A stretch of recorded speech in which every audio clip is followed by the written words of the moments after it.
Hey y'all, it's Megan, and in this tutorial we're going to be sewing this adorable bow garland. The garland consists of 9 bows, 3 in 3 different colors. So you're going to cut 3 tail pieces. You're also going to cut 3 bottom bow pieces, 3 top bow pieces, and 3 center pieces. And you're going to do that with all 3 colors so that you have 9 pieces total of each. The first step is going to be to roll hem all the edges of the tail pieces. If you don't have a serger, then you could use a rolled hem foot on your sewing machine or a really narrow zigzag all the way around. The next step is going to be to take your center piece and you're going to fold it in half, right sides together long ways, and we are going to stitch it together with a 1/4 inch seam allowance. You're going to do this with all of your center pieces, and you're also going to do the same thing with your top bow pieces. So fold it in half, right sides together, and then stitch it together with a 1/4 inch seam allowance. Do that with all the top bow pieces and then all of the bottom bow pieces as well. Once you have all those sewn, then we are going to press the seam open and we're going to flip it right sides out. And then I like to press the seam toward the center so it can be unseen. And you're going to do that to all of your pieces. So flip the centers, the top bow, and the bottom bow. You're going to set your center pieces aside. We're done with them for now. And you're going to take your top bow piece and you're going to fold it in half with the right sides together. And you're going to stitch those short ends together, again with a 1/4 inch seam allowance. And then you're going to do the same thing with the bottom bow piece. Put it right sides together and then stitch the short ends together. And you're going to do this for all of your upper and bottom bow pieces. Once you have those sewn, you can serge or finish the seam or even use pinking shears if you'd like on those seams. And then you're going to flip it right side out and you're going to center the seam just like this, and you're going to do that with all of the top and bottom bow pieces.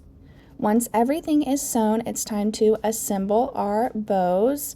You are going to need some thread to wrap around to create the bows. You can use it on a needle or you can just use thread to wrap. Either will work. You're going to stack your top and bottom bows together. Make sure that those seams are centered, and you are going to pinch them in the middle. And then you're going to take that thread and you're going to wrap it around to hold it.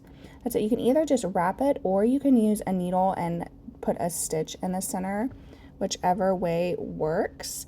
And then once you're happy with the bow part, you're going to take your tail and you are going to find the center and you are going to pinch the tail in the center and put it directly under the main bow piece. And then you're going to use that thread to wrap around to hold it in place. Then if you did just use thread to wrap it, you can grab a needle and put a couple stitches in to hold it, or you could even just use a dot of hot glue if you wanted. But once you're happy with the bow and everything is secure, you're going to take that center piece with the right sides up and we are going to wrap it around to cover all of that thread and the center of the bow. Now you should have quite a bit of tail left. You can either cover it like this and just close it with a dot of glue, or you can put the ends together and you can stitch it, which is what I'm doing here. I did leave the center piece a little bit long so you can decide exactly how you want to put the garland together. So once you have all the bow pieces done, then you are going to take some twine or some ribbon and you are going to lay your bows out And when you're happy with it, you will take the twine or ribbon and loop it through the back of that center loop piece. And you can either stitch the ends of the bows together or put a dot of hot glue to put them together. You can also stitch or glue the ribbon or twine in the center of each bow to hold it in place. Depending on where you're using the garland, you might want to add some extra little loop pieces wherever you want to hang it up. And then it is complete. If you have any questions, you can leave them down below and I'll try to answer.